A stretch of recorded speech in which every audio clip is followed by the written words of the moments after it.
Irmãos, vamos falar sobre 4 jovens que, sem dúvida, estavam avivados. Eu quero que você veja lá no livro do profeta Daniel, capítulo 1,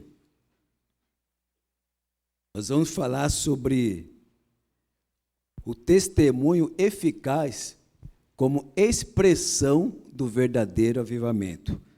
Sem dúvida você já ouviu falar muito sobre Daniel, muitas mensagens, muitas aulas, muitas lições sobre Daniel e seus amigos, mas a minha oração é que essa noite você saia daqui pensando assim, olha, eu ainda não tinha parado para tentar a respeito desse ponto. Daniel capítulo 1, versos de 1 a 8. No ano terceiro do reinado de Jeoaquim, rei de Judá, veio Nabucodonosor, rei da Babilônia, a Jerusalém e a sitiou. O Senhor lhe entregou nas mãos a Jeoaquim, rei de Judá, e alguns dos utensílios da casa de Deus. A estes levou-os para a terra de Sinar, para a casa do seu Deus, e os pôs na casa do tesouro do seu Deus. Disse o rei a Aspenaz, chefe dos seus eunucos, que trouxesse alguns dos filhos de Israel, tanto da linhagem real como dos nobres, jovens sem nenhum defeito, de boa aparência, instruídos em toda a sabedoria, doutos em ciência, versados no conhecimento, que fossem competentes para assistir no palácio do rei e lhes ensinasse a cultura e a língua dos caldeus. Determinou-lhes o rei a ração diária das finas iguarias da mesa real e do vinho que ele bebia, e que assim fossem mantidos por 3 anos, ao cabo dos quais assistiriam diante do rei. Entre eles se achavam dos filhos de Judá, Daniel, Ananias, Misael e Azarias. O chefe dos eunucos lhes pôs outros nomes, a saber, a Daniel, o de Beltesazar, a Ananias, o de Sadraque, a Misael, o de Mesaque, e a Azarias, o de Abednego. Resolveu Daniel firmemente não contaminar-se com as finas iguarias do rei, nem com o vinho que ele bebia. Então pediu ao chefe dos eunucos que lhe permitisse não contaminar-se. Os irmãos observam que Daniel e os seus amigos são sequestrados, de Jerusalém, lá da terra de Israel, e levados como escravos para a Babilônia. O rei da Babilônia queria, assim, jovens, inteligentes, sem nenhum defeito físico ou mental, jovens sábios, isso tantas outras coisas para o agrado humano, mas o que esses jovens tinham de diferença, irmão, não era a questão cultural, não era a questão de não ter defeito algum, mas sim o seu comprometimento com Deus. É isso que faz a diferença. Esses jovens, se podemos dizer que eram sem defeitos, eram no aspecto do seu relacionamento com Deus. Jerusalém estava um caos, o cativeiro aconteceu por causa da constante desobediência e rebeldia do povo contra Deus. A Babilônia era um país extremamente idólatra, e nós encontramos aqui, irmãos, esses 4 jovens fazendo o quê? Dando um testemunho eficaz. O testemunho eficaz como expressão de um verdadeiro avivamento. E a primeira coisa que nós notamos aqui, irmãos, é que o testemunho eficaz, ele está acima de qualquer contexto. O contexto que nós encontramos aqui é Daniel e os seus companheiros numa terra estranha. Foram tirados ali dos seus pais, foram tirados da sua terra natal. A gente poderia imaginar esses jovens, e alguns dizem que eram jovens assim, quase que adolescentes, mas assim, cheios do Espírito Santo, cheios de Deus, cheios de comprometimento com o Senhor, e a gente poderia entender assim, nessa fase de idade, de adolescência, começando a juventude, geralmente é aquela rebeldia, aquele nervosismo, aquele, ninguém me entende, ninguém me compreende. Eles são tirados assim, irmãos, são roubados lá dos seus pais, são levados à força para uma terra estranha. Contexto totalmente diferente. No entanto, o que nós percebemos é que eles começam, ou melhor, que eles preservam, eles mantêm essa firmeza em Deus. Não há rebeldia, Não há questionamento. Senhor, mas eu não poderia estar aqui porque eu não fiz nada de errado. Foram os meus pais que pecaram, foi o teu povo, mas nós tememos a Ti, nós Te amamos. Não, não, nada disso, irmãos. Naquele contexto totalmente diferente, eles honraram a Deus. Eles honraram ao Senhor. Muitas vezes, queridos, nós vivemos também num contexto diferente. Às vezes vamos trabalhar num lugar que não gostaríamos de trabalhar. Ah, estou revoltado, estou chateado, por que Deus me mandou para cá? E a gente fica, muitas vezes, ter que levantar cedo para aquele lugar de trabalho, ou lugar chato, que ambiente triste, ou aquela escola que eu estou estudando, ou gente ruim, gente chata, eu não queria estudar ali, eu queria outra escola, assim, e ao invés de falar assim, Senhor, eu tenho que entender que o Senhor está me colocando em lugares para fazer a diferença, e que independente do contexto que eu esteja, mesmo eu não entendendo, mesmo eu não gostando, mesmo eu não querendo, o Senhor Deus é quem me colocou ali para fazer a diferença. Conheci um pastor que ele disse que certa vez um jovem ligou para ele, um jovem da sua igreja ligou, assim, muito apavorado, falou, pastor, preciso falar com o senhor, fala o que está acontecendo? É o seguinte, pastor, eu estou aqui no meu local de trabalho, um ambiente tão difícil, pastor, isso aqui está parecendo um inferno. Aí ele disse assim, olha, jovem, naturalmente todo mundo sabe que você é crente aí, não é?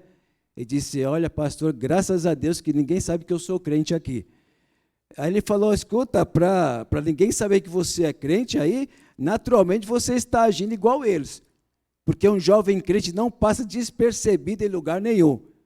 Quando ele tem comprometimento com Deus, as pessoas sabem quem ele é de fato, porque independente do contexto que ele esteja, ele faz a diferença. Mas, irmãos, o nosso contexto diferente, qual seria? Então, nós temos ali o trabalho, a escola, a nossa vida social, mas até dentro de casa mesmo você pode viver um contexto diferente. Ah, eu sou uma coisa na igreja, mas fora da igreja estou vivendo uma outra realidade. Em casa eu não sou aquilo que eu demonstro na igreja. A gente muda de acordo com o contexto. E não é isso que a gente vê em Daniel e seus amigos. Em casa, você talvez esteja lá no seu computador, no seu quarto sozinho, diante da tela do computador na internet, e o que você está vendo? Você pode estar ali num contexto diferente, mas fazendo coisas que Deus não se agrada. Daniel e seus amigos estavam num contexto diferente, mas fazendo coisas que agradavam a Deus. Tem um livro com um título muito sugestivo, eu só comprei o livro por causa do título, nem li o livro, mas eu gostei do título, comprei. O título é Quem é você quando ninguém está olhando? Quem é você quando ninguém está olhando? Quem sou eu quando o meu pastor não está perto? Quem é o pastor quando eu não estou perto?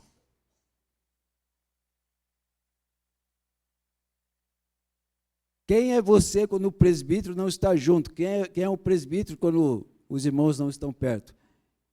Quem é você quando o diácono não está perto? Ou quem é o diácono quando não está perto da gente? Quando estamos em outro contexto, em outra situação. Quando estamos em outro ambiente. Quando estamos em outro contexto.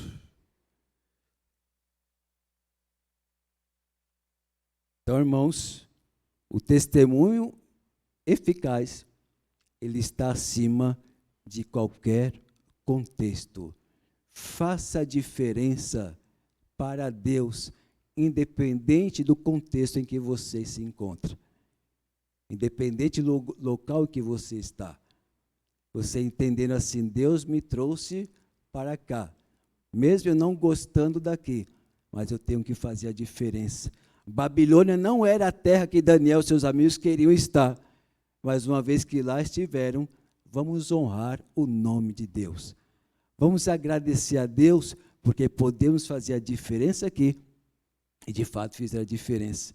E esses jovens avivados, irmãos, abalaram as estruturas da Babilônia. Dario se rendeu a eles, Nabucodonosor se rendeu a eles. Olha só a diferença. Tinham jovens crentes podem fazer no contexto em que ele se encontra, mesmo não sendo aquele lugar que ele gostaria de estar. Amém? Amém.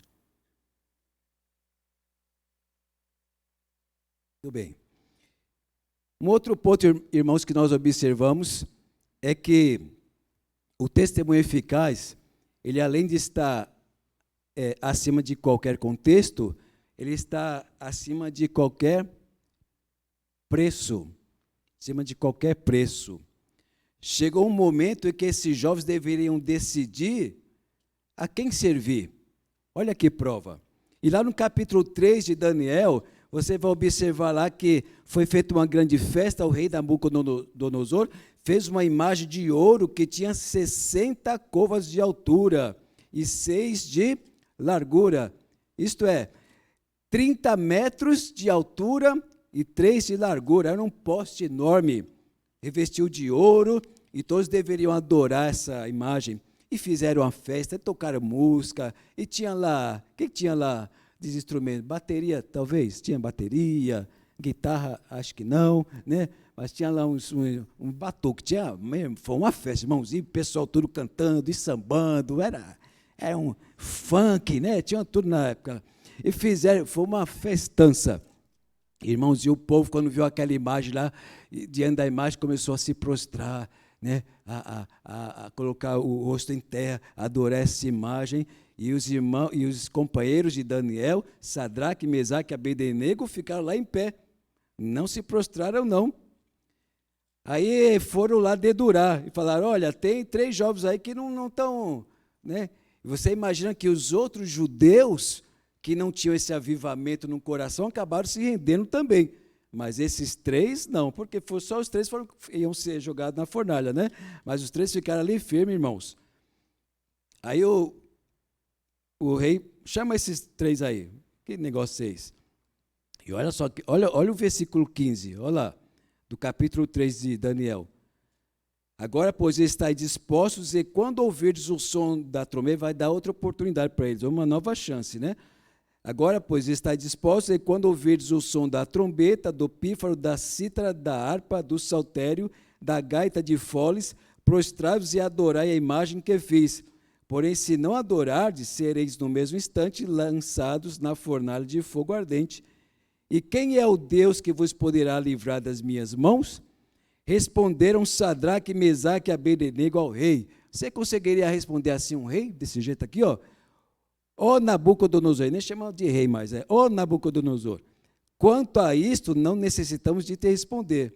Quanto a isto aqui, quando o rei fala assim: e quem é o Deus que vos poderá livrar das minhas mãos?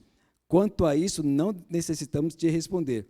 Se o nosso Deus a quem servimos quer livrar-nos, ele nos livrará da fornalha de fogo ardente e das tuas mãos, ó rei. Se não fica sabendo, ó rei, que não serviremos a teus deuses, nem adoraremos a imagem de ouro que levantaste. Gente, pensou você encarar o rei assim? E o rei falar: olha, vou te dar uma chance, para os 3. Vou fazer de novo a festa, vai tocar lá as músicas, vai ter lá o samba, vai ter o funk, vai ter rock, vai ter tudo ali. Se vocês não se prostrarem, vocês vão ser lançados na fornalha. Eu vou pedir para aquecer esse fogo aí 7 vezes mais. Aí eles falaram: nós estamos mais avivados que esse fogo. Não, ó rei, ó, se quiser. Aí o rei fala assim: eu quero ver qual é o Deus que vai livrar. Ó rei, não precisa, acontece, não vamos nem perder tempo em responder. Porque nós sabemos que é o nosso Deus. E o que mais me impressiona, irmãos, é quando eles falam assim no versículo 17: se o nosso Deus a quem servimos quer livrar-nos, ele nos livrará da fornalha de fogo ardente das tuas mãos, ó rei. Se não fica sabendo, ó rei, que não serviremos a teus deuses, nem adoraremos a imagem de ouro que levantasse. Irmãos, o que esses jovens estão dizendo? Ó rei, se Deus quiser nos livrar da fornalha, tá bom demais. Mas se ele não quiser também, nós vamos continuar adorando esse Deus. Irmãos, fala a verdade. A gente vive numa época que os crentes estão assim: olha, enquanto estou recebendo a bênção de Deus, eu estou com Deus, estou junto. Ah, não, mas se Deus não me abençoar, então eu não quero. A gente vê tantas igrejas, irmãos, as pessoas indo atrás das bênçãos de Deus, não atrás do Deus das bênçãos. Receber bênção é maravilhoso, mas mais importante que a bênção é o Deus da bênção. E o que eles estão dizendo aqui, se Deus não quiser nos abençoar, isso é, se Ele não quiser nos tirar, nos livrar da fornalha, nós morreremos por Ele mesmo assim. E quantas pessoas, irmãos, a gente vê que já está longe da igreja, quantos jovens que já abandonaram a fé, quantos jovens porque, eu pedi para Deus alguma coisa e Ele não me deu, então, Ele não te deu justamente para provar o que você ama mais, as coisas dEle ou o próprio Deus. Você adora a Deus pelo que Ele é ou pelo que Ele tem feito? A adoração é pelo que Deus é, esse é o meu Deus. E quantas vezes a gente entrou assim, Deus vai me dar vitória, ou vitória, vitória. Tá, Deus dá vitória, e se Ele não quiser dar vitória? E se Ele quiser mostrar para você a sua grandeza no meio da fornalha? Antes do livramento, Ele pode permitir a fornalha.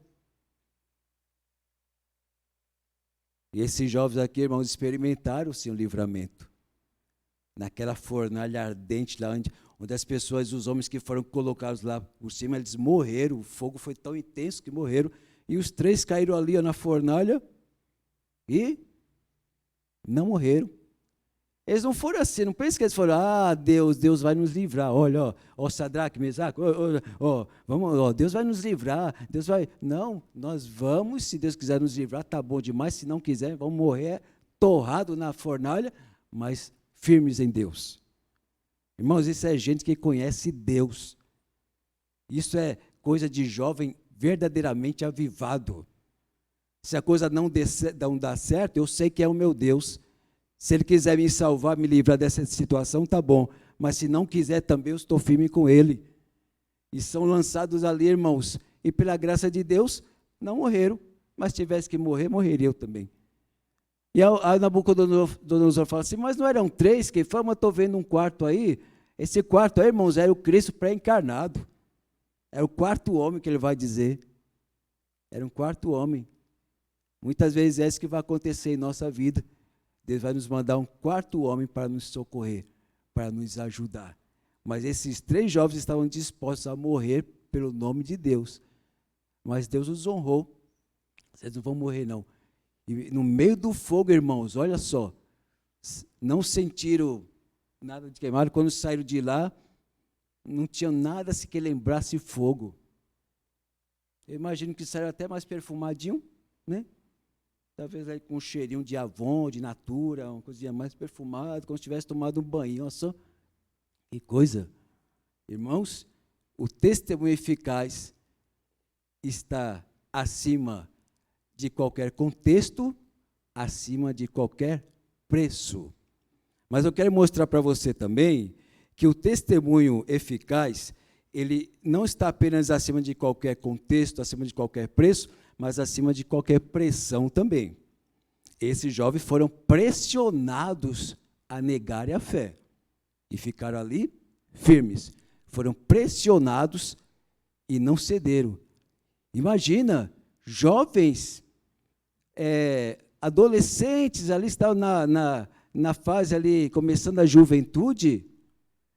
E a gente sabe nos nossos dias como é facilmente, né, o adolescente, a gente trabalha, né, com os adolescentes na escola, sabe como eles são facilmente levados, né? Eu fui um adolescente que eu fui levado facilmente, assim. Eu lembro quando eu estava na escola, eu sentei com um grupo lá de colegas e no final estava fazendo igual o que eles faziam, a bagunça que eles estavam fazendo, facilmente ser levado pelo grupo.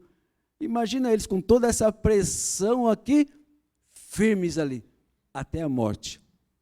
Mas, irmãos, a gente vai mostrar um outro também que não cedeu à pressão, né? Que foi o próprio Daniel.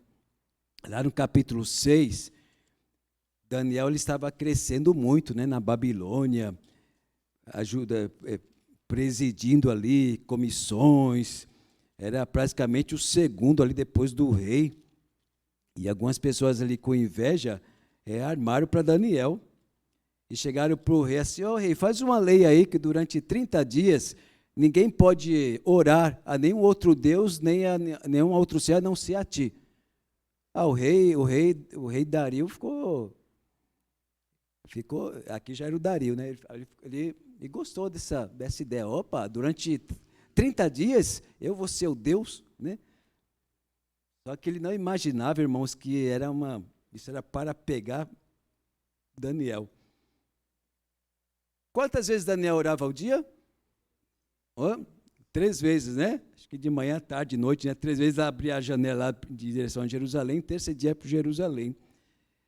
Irmãos, interessante é que ele fica sabendo disso. Chega até ele, Daniel, o rei fez uma lei lá, ele assinou e se durante 30 dias qualquer um orar para outro Deus que não seja para o rei, eu pedir a ele diretamente, vai ser lançado na cova dos leões. E o texto diz, irmãos, que Daniel fez o quê? Subiu ao seu quarto, abriu a janela e continuou normalmente fazendo o que fazia antes, orando 3 vezes ao dia. Mas ele não está indo contra o rei? Ele falou, não, nessa questão aqui, o mais importante é obedecer a Deus do que aos homens, né? Ele sabia quem era o seu Deus, não era Dario. Mas talvez uma outra pessoa falaria assim, quantos dias era mesmo para 30 dias, né? Talvez o outro falaria assim, não, são só 30 dias. Deus vai entender, Senhor, são só 30 dias. Não, Daniel, eu sei quem é o meu Deus. Eu sei que eu tenho um coração avivado, um coração inflamado, né, por Deus, coração totalmente voltado para Deus. E aí, irmãos, orou. Aí foram denunciar. E Daniel foi levado, então, para a cova dos leões. Quando Dario ficou sabendo disso, vixe, agora já era tarde, né, não podia revogar aquela lei. Mas aí, cumpriu-se. Daniel foi para a cova dos leões. Não pensa você, meu jovem, minha jovem, que Daniel foi para a cova dos leões assim, tremendo, ou pensando, Senhor, me livra dessas feras, me livra. Não. Assim como os amigos dele falaram para Nabucodonosor, se Deus quiser nos salvar, tá bom, se não quiser salvar, para a gente tá bom também. Daniel foi com essa mesma intenção no coração. Eu estou indo para a cova dos leões, se Deus quiser me livrar deles, livra, se não quiser, eu vou ficar firme até o final. Olha só. E esses animais, irmãos, era assim, quando estava chegando a época de alguém ser jogado na cova dos leões, essa aqui já era o Império Persa, né? O babilônio, a pena de morte no governo babilônio era a fornalha, você era queimado. E no Império Persa era a cova dos leões. Qual que você preferiria morrer? Pelo leão ou pela fornalha? Qual se pudesse escolher? Né? Qual que você queria? Os leões ou a fornalha?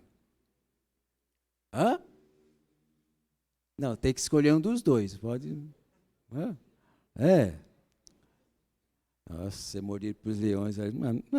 Mas o fogo é rápido, mas o leão também, irmão. Sabe por quê? Porque eles eram preparados assim, semanas, ficavam sem comer, justamente para aquele dia ali. Então, as costelinhas dele já dava para ver, assim, tão magrinho que eles estavam, mas tudo faminto, irmãos. E eu fico imaginando assim, viu, Daniel aqui, que ali na cova, os leões, eles tinham alucinação. Eu acho que eles acordavam assim, sonhando, né, e vendo assim um frango assado voando, né, alguma coisa assim, assando, e aquele desespero, vendo a hora de carne, quero carne. Irmãos, e quando Daniel cai na cova, o que acontece? Nada. Não fica você imaginando assim que eles querem, com vontade. Não, eles perderam o apetite. Eu fico imaginando assim, se os leões pudessem conversar mesmo entre si, eles falariam assim, você não quer? Fica à vontade, servir. Não, hoje eu não estou afim, não. Né? O outro, não. Ou não fica pensando que um está querendo pegar e o outro segurando na cauda ali. Não, é meu. Não, naquele momento, irmão, os bichos não abriram a boca, ficaram olhando para Daniel, e com os ossinhos aparecendo, mas sem nenhuma fome. E Daniel liberto. E aqueles que agiram de má fé, diz ao texto que foram jogados lá com a família e tudo na cova, irmãos, e mal chegaram na boca da cova, os leões, devoraram, diz que ia quebrar os ossos, daí acabaram com tudo. Irmãos, olha o nosso Deus. E tem gente que ainda prefere viver longe desse Deus, achando que esse Deus não é capaz de ajudar, de socorrer, de livrá-lo. Esse é o nosso Deus. Ele dá livramentos. Mas para isso, irmãos, é necessário entender que o testemunho eficaz, ele está acima de qualquer pressão. Não, eu não vou negar a minha fé, eu não vou negar o meu Deus. Eu estou cheio do Espírito Santo do meu Deus. Eu sou um crente que o avivamento me alcançou, eu vou testemunhar, eu vou querer mais e mais do Senhor, eu vou fazer a diferença, eu vou mostrar às pessoas que estão à minha volta que vale a pena ser crente, que dá o testemunho a respeito de Cristo, faz a diferença. Eu não vou ficar mais calado, não vou fechar a minha boca, mas eu vou dizer para as pessoas que vale muito a pena servir a Jesus Cristo, que a vida eterna que eu tenho é muito maravilhosa para ficar guardada comigo, outras pessoas precisam ouvir. Tem muita gente nessa hora sendo perseguida, morrendo pela sua fé, por causa do Evangelho. E o que eu estou fazendo? Se eu dar esse avivamento para fazer a diferença, irmãos, lá em Atos 4, a igreja orava assim: Senhor, dá-nos a intrepidez para falar da tua palavra, porque Herodes, Pilatos, os judeus, os gentios estão nos perseguindo, querendo nos maltratar, nos matar. Pedimos que o Senhor Deus nos dê a intrepidez do teu Espírito para enfrentá-los no mesmo pé de igualdade. A igreja não estava pedindo moleza, não. A igreja não estava dizendo: Senhor, mata Pilatos, mata Herodes. Não, nós queremos o teu poder para enfrentar esse desafio que está diante de nós. Uma vez uma irmã falou que ela trabalhava numa região lá do Nordeste, uma vila, e ela disse assim que, quando estava chegando a hora do culto, o padre saía com um megafone, né, convidando todo mundo para a igreja dele. E ela falou que ela estava orando para Deus para dar um jeito no padre. E eu falei: minha irmã, não faz isso não, pede para Deus abençoar o padre e pede também para ele te dar a inteligência para fazer algo parecido assim como ele está fazendo. Nós nunca devemos desejar mal a ninguém, né? O Daniel, seus amigos, passaram por muitas coisas lá na Babilônia, mas nunca desejaram mal para Nabucodonosor, para Dario, ou quem quer que seja. Eles fizeram a diferença. O testemunho deles, irmãos, foi eficaz de uma forma assim, extraordinária. Mas eu quero terminar dizendo assim, que o testemunho eficaz, ele não está apenas acima de qualquer contexto, de qualquer preço, de qualquer pressão, mas também acima de qualquer contaminação. Olha aí o versículo 8 do capítulo 1.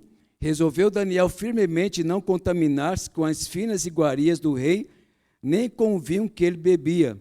Então pediu ao chefe dos eunucos que lhe permitisse não contaminar-se. Irmãos, o que havia ali, segundo alguns historiadores, é que ou esse alimento, as carnes, principalmente ali, eram oferecidas a deuses, ou a maneira como esses animais foram sacrificados, foram mortos. Então Daniel entendeu que aquela carne, que aquela comida não era algo assim para ele, né, para a sua cultura, ele como um judeu ali, ele não iria comer desse alimento. Ele vai falar ali com o chefe dos eunucos, o chefe, né, fala mas se o rei souber, fala, não, faz um teste com a gente aí, 10 dias. A gente quer comer só legumes, quer comer aqui vegetais, essas carnes não. E fez um teste de 10 dias, irmãos, e diz que no final dos 10 dias estavam ali mais robustos, coradinhos, né? Enquanto os outros que comiam carne lá, os assados lá, não estavam assim. Aí quando o chefe viu lá que houve uma mudança, uma melhora nos vegetarianos, né? Nos veganos aqui, aí mandou tirar a carne toda dos outros. Deve ter ficado uma revolta ali na hora, né? Pessoal, que negócio é tirar a nossa carninha aqui, nosso churrasco? Eu falei, não, vamos, agora vai ser vegetal, mato para todo mundo aí. E assim, irmãos, porque ele não queria se contaminar. Então, ali, a ideia não era a questão alimentar em si, mas o que ela significava, o que ela representava, de onde vinha. Isso aqui, irmão, sugere o quê? Que Daniel e seus amigos queriam preservar a sua vida de santidade diante de Deus. porque o testemunho eficaz, ele está acima de qualquer contaminação. Eu estou no mundo, mas eu não faço parte desse mundo. Eu estou nesse mundo de pecado, mas para ser sal da terra e luz desse mundo. Olha só, nesse mundo as pessoas podem até querer trocar meu nome e colocar o nome aqui de deuses, irmãos, nomes idólatras. Vocês podem até trocar nosso nome aí, mas vão trocar nossa essência. Daniel, Beltesazar, Ananias, Sadraque, Misael, Mesaque, Azarias, Abednego. Pode trocar o nosso nome aí, mas vocês não vão mudar a nossa essência. E no nosso coração, nós não queremos, não vamos nos contaminar. Isso é importante, meu querido jovem, minha amada jovem. Onde você está, lá no seu trabalho, na sua escola, você está fazendo essa diferença? Eu não vou me contaminar, eu vou fazer a diferença.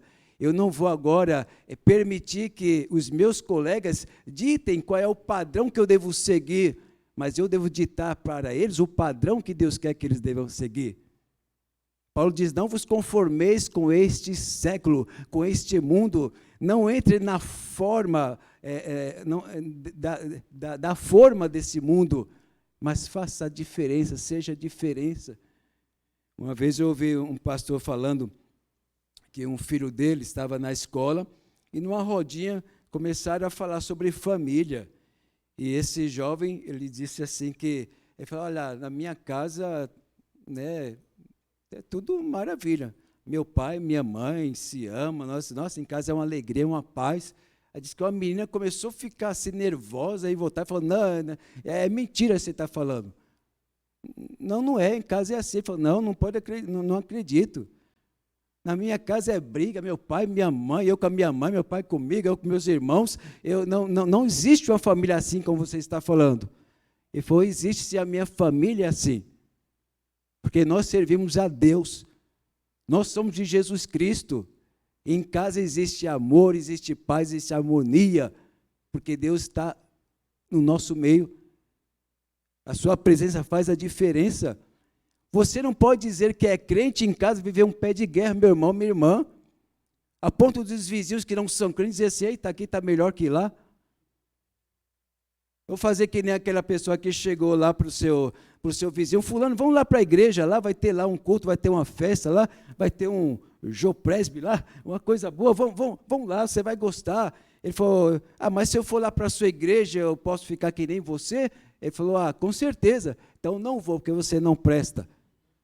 Pessoal, irmãos, o crente, hein? Se eu visse o camarada, vai convidar o outro, não, porque o seu testemunho não tem nada a ver. O testemunho eficaz está acima de qualquer contaminação. Eu tenho que viver a minha vida de santidade na presença de Deus. O reverendo Augusto Nicodemos diz que recebeu um convite de um líder carismático, né, um pentecostal, para uma conferência de avivamento, né, mas que ele deveria falar sobre santificação. Aí a pessoa que o convidou falou assim, olha, pastor, a gente está vivendo um avivamento, mas percebe que está faltando santidade nos crentes. Ele falou, não, mas não faz sentido. Avivamento sem santidade não existe. Porque um dos primeiros passos no avivamento é você procurar uma vida sem contaminação, você procurar santificação, você procurar andar com Deus. Lá em Hebreus, né, 14, 12, fala assim, 12 e 14, né, seguir a paz com todos e a santificação sem a qual ninguém verá o Senhor. Até onde eu posso andar com uma pessoa sem saber que eu vou me comprometer? Até onde a minha santidade com Deus, a minha comunhão com Deus não fique comprometida. Então eu vou andar com uma pessoa que não é crente, mas até certo ponto. Até o momento em que eu sei que não vou comprometer a minha vida com Deus. Seguir a paz com todos e a santificação, sem a qual ninguém verá o Senhor. Os puritanos diziam assim que sem santidade não há salvação. Mas não vem a salvação primeiro para depois ver a santificação? Sim, mas a santificação vai evidenciar a nossa salvação. Então, Daniel e seus amigos mostraram isso muito bem. A gente não quer se contaminar, a gente quer uma vida santificada. A gente quer uma vida com Deus. Estamos aqui numa terra estranha, estamos fora do nosso contexto, mas isso não é desculpa para viver uma vida de pecado. Isso não é desculpa. Agora, a gente está vivendo assim uma época tão esquisita, né? Eu estava falando para uns adolescentes numa igreja, e eu falei assim para eles, olha, estava falando sobre José do Egito. Vocês conhecem a história, né? José do Egito, né? Quando ele foi ali tentado pela mulher de Potifar, né? O que ele fez? Ele correu. Aí eu estava conversando com os adolescentes, falando assim, aí José do Egito, ele foi tentado pela mulher de Potifar, e ele, olha, correu. Aí eu perguntei para ele assim, por que vocês acham que ele correu? Aí um falou para mim assim, porque ele era boiola.